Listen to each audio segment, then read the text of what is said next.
Subscribe करें हमारा channel गुरु exam study. नए लेटेस्ट अपडेट पाने के लिए बेल आइकन पर क्लिक करें। नमस्कार दोस्तों, गुरु एग्जाम स्टडी चैनल में आपका स्वागत है। आज हिंदी की शिक्षण विधियों से संबंधित पद्य भाग की विद्या लेके आए हैं। इससे पहले का जो वीडियो था वो गद्य भाग शिक्षण विधियों से संबंधित वीडियो था। इसमें REET, CTET, UP TET, MP TET या फिर व्याख्याता अध्यापक किसी का एग्ज़ाम हो, हिंदी शिक्षण विद्याओं में पेडागोजी हिंदी से संबंधित कोई भी विषय होगा तो इसमें ज़रूर ये हिंदी शिक्षण विधियों के क्वेश्चन पूछे जाते हैं। तो आप चैनल गुरु एग्जाम स्टडी को सब्सक्राइब ज़रूर करें यदि आप पहली बार देख रहे हैं तो, और इस टेलीग्राम पर इस ग्रुप से जुड़ जाइए गुरु एग्जाम स्टडी से, ताकि यहाँ पर आपको पीडीएफ प्राप्त हो जाएगी। और जीके, रीड, सीटेट इस ग्रुप से भी आप जुड़ जाइए। यहाँ पर क्विज टेस्ट होता है, साइकोलॉजी, हिंदी, संस्कृत, पर्यावरण, इन सभी क्वेश्चनों का टेस्ट होता है जो रीट, सीटेट आदि से संबंधित होता है। चलिए शुरुआत करते हैं आज की वीडियो की।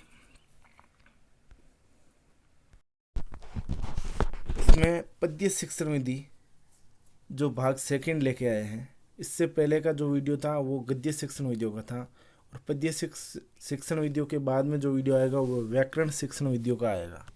तो पद्य शिक्षण विधियों के बारे में सामान्य परिचय लेते हैं। तो इसमें काव्यगत पाठ द्वारा आनंद की प्राप्ति करना, काव्यगत पाठ द्वारा आनंद की प्राप्ति करना और काव्यगत पाठक द्वारा रस अनुभूति प्राप्त करना, यानी मूल उद्देश्य इसमें उसमें निहित यानी कविताओं में निहित रसानुभूति और सौंदर्यानुभूति कराना होता है। लेकिन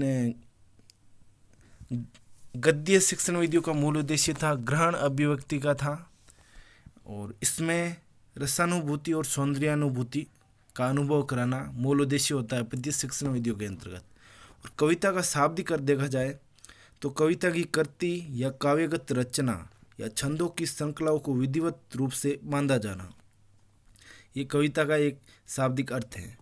कविता शिक्षण में 5 सोपान पाए जाते हैं, जिसमें प्रथम 2 सोपान अर्थानुभूति और भावानुभूति होते हैं, जिनका संबंध केवल बोध पाठ से होता है, और अंतिम 3 सोपान सौंदर्यानुभूति, रसानुभूति और परमानंदानुभूति, इनका संबंध होता है रस पाठ से। इसमें छात्रों में बोध पाठ की योग्यता विकसित किए बिना हम रस पाठ की ओर अग्रसर नहीं हो सकते। तो इसमें प्रथम 2 सोपान जो बोध पाठ से संबंधित है, उनकी योग्यता विकसित करने के पश्चात ही हम अंतिम 3 सोपान जो रसपाठ से संबंधित हैं उनकी ओर अग्रसर हो सकते हैं। और पद्य शिक्षण विधियों में कल्पना शक्ति व तर्क शक्ति का विकास होगा और छंद व अलंकारों का बोध होता है। चलिए आज की वीडियो में शुरुआत करते हैं। पहली विधि है खंडान्वय विधि या प्रश्नोत्तर प्रणाली। तो इसमें कविता के खंड करके भाव विचार संबंधित प्रश्न पूछे जाते हैं, यानी कोई भी लंबी कविता होगी या कोई महाकाव्य होता है उसको खंड करके यानी अलग अलग भागों में विभाजित करके प्रश्न पूछा जाता है। इसमें शिक्षक सक्रिय होता है। इसमें कविता के विषय पर आधारित प्रश्न होते हैं और प्रश्नों के माध्यम से पढ़ाना होता है। इस विधि में प्रश्नों के माध्यम से पढ़ाया जाता है, और जिस कविता के बारे में हम पढ़ रहे हैं उसी कविता के विषय से संबंधित प्रश्न पूछ सकते हैं, और उसे अलग अलग खंडों में विभाजित करके प्रश्न पूछे जाएंगे।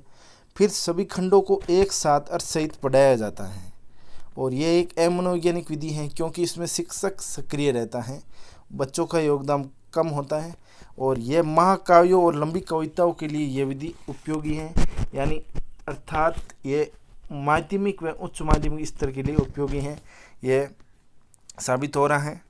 और खंडान्वय और प्रश्नोत्तर विधि रसास्वादन के लिए अनुपयुक्त विधि है।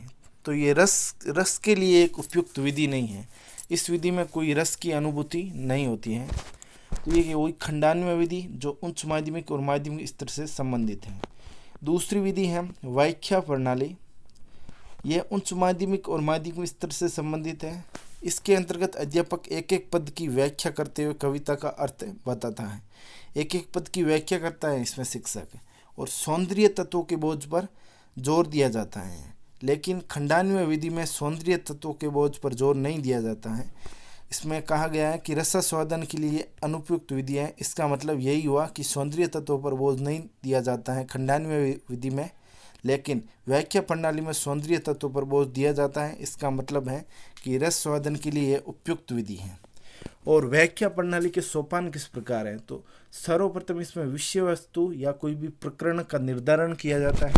उसके पश्चात अध्यापक द्वारा योजना बनाई जाती है कि किस प्रकार इसको प्रस्तुत किया जाए, फिर प्रस्तुतिकरण किया जाता है, फिर उसका मूल सारांश दिया जाता है और फिर अंतिम में मूल्यांकन लिया जाता है कि क्या सीखा बच्चों ने। तो ये हुई व्याख्या प्रणाली। तो इसके गुण और दोष क्या हैं, तो अब ये देखेंगे।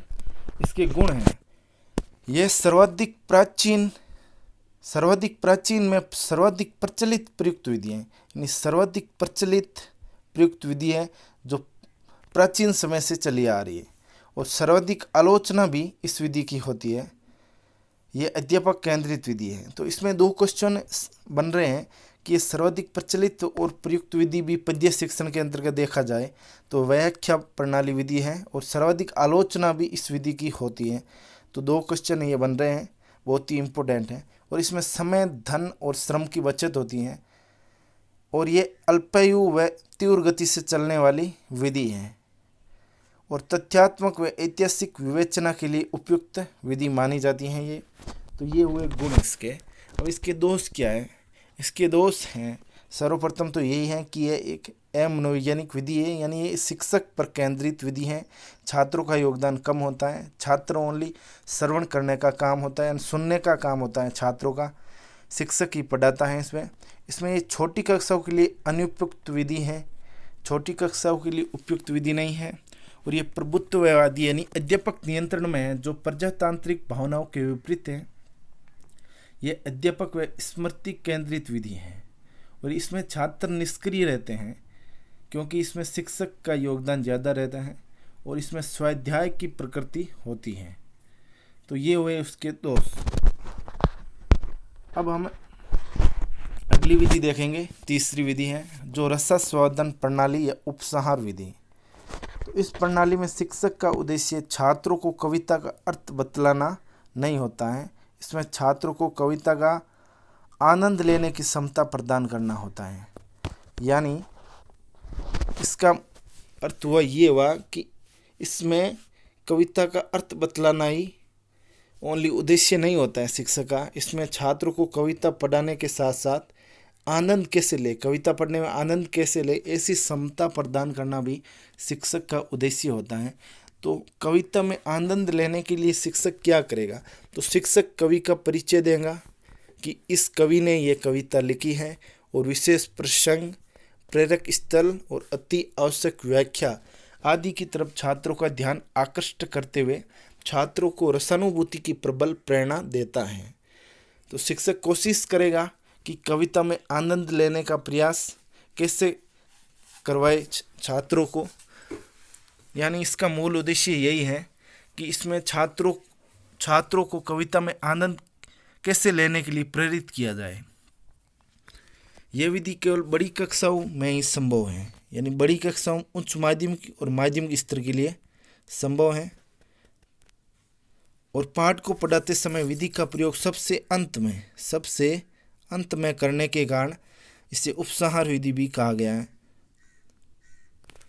और इसकी कुछ प्रविधियाँ भी हैं।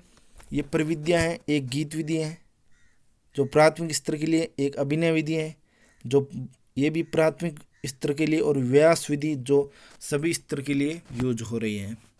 तो ये 3 इसकी प्रविधियाँ हैं। अब हम इनकी प्रविधियों के बारे में पढ़ेंगे। प्रविधियाँ हैं सर्वप्रथम गीत प्रणाली। गीत प्रणाली जो ये प्राथमिक स्तर के लिए उपयोगी है, और इसके अंतर्गत एक पंक्ति अध्यापक गाता है और फिर छात्र गाते हैं, यानी इसमें समवेत स्वर वाचन भी करवाया जाता है। समवेत स्वर वाचन का मीन ये हुआ कि सभी बच्चे एक साथ स्वर का वाचन करते हैं, और ये मनोवैज्ञानिक विधि है, यानी ये हुई गीत प्रणाली। अब नेक्स्ट है अभिनय प्रणाली विधि।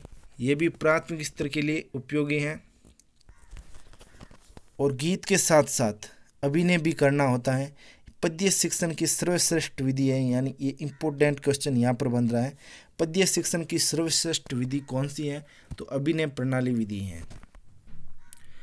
और व्यास प्रणाली ये उच्च माध्यमिक स्तर, मुख्यतः रूप से उच्च माध्यमिक स्तर और विश्वविद्यालय स्तर के लिए उपयोगी है। बाकी अगर देखा जाए तो सभी स्तर के लिए ये इसका यूज किया जाता है। और ये व्याख्या प्रणाली का विस्तृत रूप है। व्याख्या प्रणाली का ये विस्तृत रूप है। इसमें इसकी मुख्य विशेषता यह है कि इसमें पद को भाव व भाषा की दृष्टि से परखना होता है। पद को भाव व भाषा की दृष्टि से परखना होता है। तो ये हुआ व्यास प्रणाली। अब नेक्स्ट विधि है अर्थबोध विधि, जो उच्च प्राथमिक व प्राथमिक स्तर के लिए उपयोगी है। उच्च प्राथमिक और प्राथमिक स्तर के लिए उपयोगी है। इसके अंतर्गत अध्यापक स्वयं पंक्ति गाता है। सर्वप्रथम अध्यापक स्वयं पंक्ति गाएगा, फिर विद्यार्थी उसके पीछे पीछे अनुसरण करेंगे और फिर अध्यापक उन पंक्तियों का अर्थ बच्चों को समझाएगा। इसमें दोष है, तो दोष क्या है इस विधि के अंतर्गत? इसमें बार बार रुकने की समस्या होती है। एक बार अध्यापक गाएगा, फिर विद्यार्थी गाते हैं, फिर अर्थ समझाएगा, तो एक बीच में गैप यानी स्पेस ज़्यादा पड़ जाता है। तो इसमें बार बार रुकने की समस्या आती है, इसलिए रुचि व अधिगम की निरंतरता में बाधा आएगी। तो ये इसका एक मुख्यतः दोष है। और ये एक अमनोवैज्ञानिक प्रणाली है, क्योंकि इसमें शिक्षक ज़्यादा सक्रिय रहता है, छात्र तो इसके पीछे पीछे अनुसरण करते हैं। तो इसमें शिक्षक का योगदान ज़्यादा होने से ये अमनोवैज्ञानिक प्रणाली है, क्योंकि इसमें भाव व रसों की अनुभूति नहीं होती है, केवल अर्थ को ही समझा पाता है। शिक्षक इसमें केवल अर्थ को ही समझाता है, इसमें भाव व रसों की अनुभूति छात्रों को नहीं करवा पाता है। ये अर्थबोध विधि की विशेषताएं गुण है। अब नेक्स्ट विधि है तुलना प्रणाली, जो उच्च माध्यमिक स्तर के लिए उपयोगी है। उच्च माध्यमिक या माध्यमिक स्तर के लिए उपयोगी है इस तुलना प्रणाली। इसमें कविताओं का तुलनात्मक रूप से अध्ययन किया जाता है, यानी दो कविताओं का तुलनात्मक रूप से अध्ययन किया जाएगा। तो इसके अंतर्गत तुलना प्रणाली में हमें ये याद रखना है कि ये किस स्तर के लिए उपयोगी है। तो ये उच्च माध्यमिक और माध्यमिक स्तर के लिए उपयोगी है। चलिए नेक्स्ट विधि हम देखते हैं। नेक्स्ट विधि है ध्वन्यात्मक विधि, जिसे फोनेटिक विधि भी कहते हैं। यह प्राथमिक स्तर के लिए उपयोगी है। इसके जनक माइकल सैम है, तो इनके जनक का नाम हमें याद रखना है। इस विधि में ध्वनि को जोड़ दिया जाता है, यानी ध्वनि पर बल दिया जाता है। जैसे उदाहरण कल चल पल बल तल, यानी ये मिलते जुलते शब्द, जैसे कल चल पल बल तल, ये मिलते जुलते शब्दों पर ज़्यादा जोर दिया जाता है। प्रमुख रूप से भक्तिकालीन कवियों की कविताओं को पढ़ने के लिए इसका उपयोग किया जाता है। हिंदी शिक्षण के लिए यह विधि उपयुक्त नहीं है। तो ये हमें ये ध्यान रखना है कि ध्वन्यात्मक विधि, जिसे फोनेटिक विधि भी कहा जाता है, ये हिंदी शिक्षण विधियों के लिए उपयुक्त नहीं है। तो ये इम्पोर्टेंट क्वेश्चन बन रहा है। और भाषा विज्ञान में वर्ण व ध्वनि को अलग अलग नहीं माना जाता है। तो इसके अंतर्गत और मुख्य रूप से एक बात ये भी ध्यान में रखनी है कि भक्तिकालीन कवियों की कविता पढ़ाने के लिए किस विधि का उपयोग किया जाता है। तो ध्वन्यात्मक विधि या फोनेटिक विधि का भी उपयोग किया जाता है। तो ये हो गई 9 विधियाँ हो गई हैं। अब इसके अंतर्गत कि पद्य शिक्षण पाठ योजना है, तो इसकी पाठ योजना किस प्रकार होती है। तो इसमें सर्वप्रथम प्रस्तावना दी जाती है, उसके बाद उद्देश्य कथन होता है, फिर प्रस्तुतिकरण होता है। प्रस्तुतिकरण के पश्चात आदर्श वाचन होता है और अनुकरण वाचन होता है। आदर्श वाचन शिक्षक द्वारा होता है और अनुकरण वाचन छात्रों द्वारा होता है। उसके पश्चात अशुद्धि संशोधन काठिन्य निवारण किया जाता है। फिर भाव विश्लेषण प्रश्न पूछे जाते हैं। भाव विश्लेषण के पश्चात सौंदर्य अनुभूति प्रश्न पूछे जाते हैं। फिर संपूर्ण सार दिया जाता है, सार कथन दिए जाते हैं। फिर सहस्वर वाचन करने के लिए कहा जाता है। इसके पश्चात पुनरावर्ती प्रश्न यानी मूल्यांकन प्रश्न दिए जाते हैं और अंतिम में गृह कार्य दिए जाते हैं। अब इससे अगला वीडियो होगा व्याकरण विधियों से संबंधित है, जिसमें व्याकरण की विद्या होगी वो कम से कम 10-11 विद्या होगी। यदि आपको ये वीडियो अच्छा लगा है तो आप इसे चैनल को सब्सक्राइब ज़रूर करें और इस वीडियो को लाइक भी ज़रूर करें। सब्सक्राइब करना ना भूलें